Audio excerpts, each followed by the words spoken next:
तो नमस्कार dear student. तो आज हम करने जा रहे हैं हमारी क्लास 11 का बड़ा ही important chapter law of motion. कोई भी एग्जाम हो, जेई मेंस हो, जेई एडवांस हो, या कोई भी सीबीएसई से आपका बोर्ड का एग्जाम हो, किसी भी बोर्ड का एग्जाम हो, उसके लिए बड़ा इंपॉर्टेंट चैप्टर हम बिल्कुल बेसिक से लेकर चलेंगे। साथ के साथ जो प्रीवियस ईयर क्वेश्चन है किसी भी एग्जाम के अंदर वो हम साथ के साथ चलेंगे। तो स्वागत है आपका हमारा पहले लेक्चर के अंदर लॉ ऑफ मोशन कंटिन्यूस के आपका लेक्चर देखेंगे। एक लेक्चर के अंदर हम कुछ बेसिक या इंट्रोडक्शन उसके पढ़ने की पूरी आज खत्म करने की कोशिश करेंगे। तो देखिए, पहला जो हमारा टॉपिक्स है जहां से इसकी स्टार्ट हुई, तो आपको ध्यान से दिख रहा होगा तो आपको दिखा होगा कि जो पहला टॉपिक लिखा हुआ है वो क्या लिखा हुआ है, मैकेनिक्स। फिजिक्स की मैकेनिक्स क्या है, हमारी फिजिक्स की ब्रांच है, ठीक, जिसके अंदर हम स्टडी करते हैं ऑब्जेक्ट के मोशन की।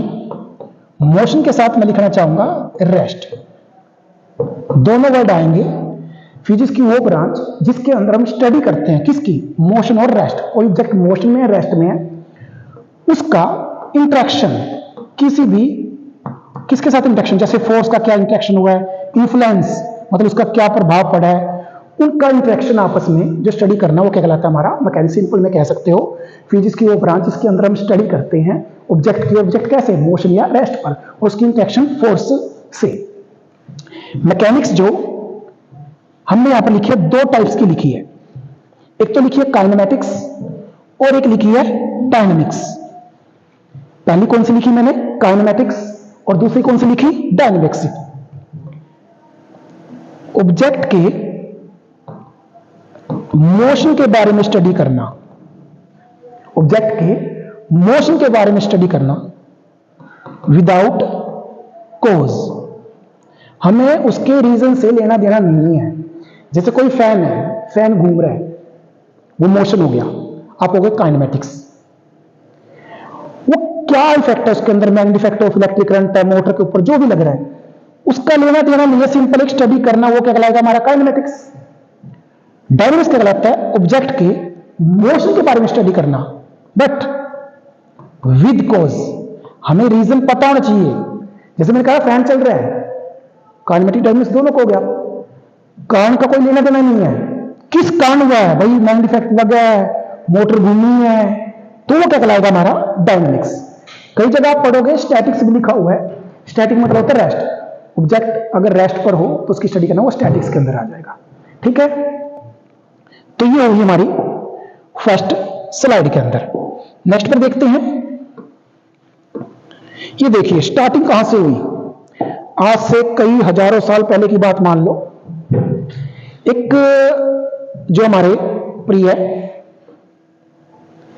अगर इनका फेस से अगर आप ध्यान से देखना चाहो, देखो आपने ग्रीक, देखो बड़ा बेसिक से कहां से स्टार्ट हुई, हम वहीं से पढ़ना स्टार्ट करेंगे। बिल्कुल ग्रीक फिलोसफर रहे हैं, साइंटिस्ट रहे हैं कि, तो ध्यान से देखिए जो मैंने यहां पर लिखा है, क्या लिखा है, ग्रीक फिलोसफर थे, साइंटिस्ट थे, जो हमारे मशहूर साइंटिस्ट थे स्टार्टिंग से। उन्होंने ही क्या बोला कि मोशन, जो लॉ ऑफ मोशन, मोशन के बारे में बोला कि कोई ऑब्जेक्ट रिमेन्स मोशन में रहेगा, हमेशा मोशन में रहेगा। कब तक, जब तक उसके ऊपर फोर्स अप्लाई करते रहेंगे। जो हम आवाज आ रही है ना यहाँ पर जो हमारे ग्रीक फिलोसफर थे, साइंटिस्ट थे, उन्होंने ये बोला कि जो हमारा कोई बॉडी का मोशन है वो रिमेन्स मोशन ही रहेगा। कब तक, जब तक उसको हम फोर्स अप्लाई करते रहेंगे। उसके बाद देखिए इन साइंटिस्ट को भी जानते होंगे अगर आप, गैलीलियो, इन्होंने क्या बोला कि कोई एक इनक्लाइंड प्लेन है और वहां पर किसी ऑब्जेक्ट को किसी ऐसे छोड़ दिया जाए, वो भी वेलोसिटी से नीचे आना स्टार्ट करेगा, कहते लगातार ही वो मोशन में रहेगा। कब तक, जब तक हम उसके ऊपर कोई एक्सटर्नल फोर्स अप्लाई ना कर दें। अगर जैसे एक्सटर्नल फोर्स अप्लाई कर दिया वो बॉडी रुक जाएगी। देखो ग्रीक फिलोसफर ने क्या बोला कि हमारी जो बॉडी है, ऑब्जेक्ट है, वो लगातार मोशन में रहेगा। कब तक, जब तक उसके ऊपर हम फोर्स अप्लाई करते रहेंगे। वैसे उनके पास जो हमारे गैलीलियो साइंटिस्ट थे, उन्होंने क्या बोला, ये भी बड़े मशहूर थे कि अगर किसी एक इंक्लाइन प्लेन पर किसी ऑब्जेक्ट को छोड़ दिया जाए, वो लगातार नीचे आता रहेगा, मोशन में रहेगा। कब तक? जब तक ऊपर एक्शन फोर्स अप्लाई कर दे। इन दोनों की बात आगे चलकर न्यूटन ने सुनी, और न्यूटन जी ने बड़ा गौर किया कि ये तो बात बड़े कमाल की है। इन्होंने वही मोशन के बारे में पढ़ाया, इन्होंने मोशन के बारे में पढ़ाया, इन दोनों का रिजल्टेंट लेकर तो इन्होंने अपना काम छेड़ दिया। क्या? मोशन के लॉज बना दिए और अपने हिसाब से उनका योगदान लेकर अपने हिसाब से उनको डिफाइन किया। ठीक, ये मैंने यहां पर आपको बता दिया। तो नेक्स्ट पे देखते हैं न्यूटन जी के अनुसार क्या हुआ। तो देखिए, एक तो हमने आज के चैप्टर में हमारा first law of motion, second law of motion, third law of motion रहेगा। ठीक, तो आ जाइए। सबसे पहले जो हमारा वर्ड आता है इस चैप्टर के अंदर, वेरी इंपॉर्टेंट, वो क्या रहेगा हमारा? Inertia. What is the mean of inertia? Inertia का क्या मीनिंग होता है कि बॉडी की या किसी भी ऑब्जेक्ट की एक रेजिस्टेंस वाली प्रॉपर्टीज होती है। रेजिस्ट मतलब क्या होता है? अपोज करना। इनर्शिया मैं दो तरह से डिफाइन करूंगा, एक स्लाइड पे डिफाइन करूंगा, एक अगली स्लाइड पे डिफाइन करूंगा कि इनर्शिया हमारा होता क्या है। अभी जो मैंने बोला है, इनर्शिया हर बॉडी के अंदर होता है, और उसकी कौन सी प्रॉपर्टीज है? रेजिस्टेंस वाली, अपोज करने वाली। कैसा? अपनी से दूसरी स्टेट का अपोज करना। कोई बॉडी रेस्ट है तो किसका अपोज करेगी? मोशन का। कोई बॉडी मोशन है तो किसका अपोज करेगी? रेस्ट का। तो देखिए, इसी से इनर्शिया तीन टाइप का है, inertia of rest, inertia of motion, inertia of direction भी देखेंगे आप कैसे। ध्यान से देखिए इस पहले वाले को।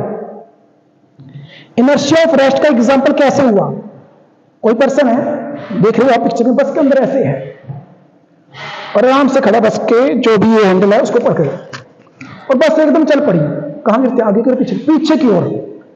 क्योंकि बॉडी का जो इनर्शिया क्या कह रहा है कि मेरी जो स्टेट है, मेरी स्टेट रेस्ट में रहे।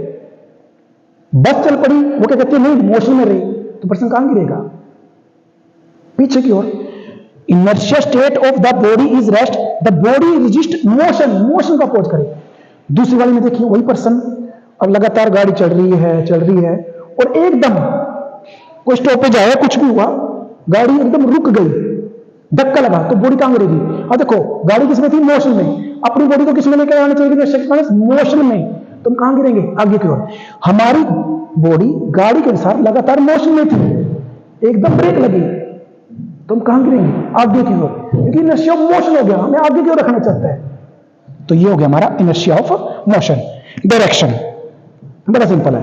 गाड़ी या बस के अंदर देखा होगा, हम गाड़ी के अंदर बैठे, हम ये स्ट्रेट लाइन ट्रैवल के अंदर ट्रैवल कर रहे हैं, मतलब एक स्ट्रेट रोड के अंदर, और एकदम टर्न कर दिया ड्राइवर ने इस साइड, तो हम कहां के गिरते? इस साइड या इस साइड? गाड़ी ऐसे टर्न कर रहे हो, हम ऐसे हो जाते हैं। गाड़ी मोशन में है और डायरेक्शन उसकी ये होगी, गाड़ी कभी भी इसी मोशन में रहना, बट हमारी बॉडी क्या कहती है? उसका अपोज करिए। हमारी बॉडी हमेशा इसी डायरेक्शन में रहनी चाहिए। अब जैसे गाड़ी ये चल रही है सीधी डायरेक्शन में और गाड़ी अब इस डायरेक्शन में मुड़ गई, तो हम कहां जाते हैं? इस साइड। तो अपोज हो रहा है कि नहीं? वो गाड़ी का मोशन क्या कर रहा है? इस डायरेक्शन में हो, बट हमारी बॉडी इनर्शिया के कारण इनर्शिया ऑफ डायरेक्शन में क्या करेगी? उसका अपोज करेगी। तो इस टाइप से inertia of rest, inertia of motion और इनर्शिया ऑफ डायरेक्शन, हमारा ये टॉपिक यहां पर। अब एक और तरह से मैं आपको इनर्शिया को डिफाइन करना चाहूंगा। देखिए, इनर्शिया क्या लिखा हुआ है? Inertia is a property, inertia is a property of the mass of the body particle. देखो मेन वर्ड क्या आया? मास। जो इनर्शिया लिखा भी हुआ है, इनर्शिया है, बस इतना देखो, डायरेक्टली प्रोपोर्शनल टू मास। एक तो आपने वर्ड याद रखना है, इनर्शिया को कैसे डिफाइन करना है कि इनर्शिया जो हमारा है एक रेजिस्टेंस पावर है किसी बॉडी की, जो अपने से दूसरी स्टेट का अपोज करता है। दूसरा रखना है, जिस बॉडी का मास ज्यादा है उसका इनर्शिया ज्यादा। जैसे एक बड़ा ट्री है, उसका मास ज्यादा है, उसको उखाड़ना मुश्किल है क्योंकि वो रेस्ट है, हम उसको मोशन में करते हैं, उखाड़ रहे हैं, उसका अपोज कर रहे हैं, मास ज्यादा है। छोटा सा पौधा है, उसको तुरंत उखाड़ सकते हैं, उसका मास कम है तो इनर्शिया कम होगा। इस प्रकार जब हम रोटेशनल मोशन पढ़ेंगे, रोटेशन के अंदर वो मोमेंट ऑफ इनर्शिया वर्ड आ जाता है वहां पर, तो इसका जिक्र मोमेंट ऑफ इनर्शिया का वहां पर करेंगे। जब सिंपल पढ़ते हैं तो इनर्शिया, और जब मोशन या रोटेशन वाला पढ़ते हैं तो इनर्शिया, मोमेंट ऑफ इनर्शिया। तो नेक्स्ट स्लाइड पर आएंगे हम।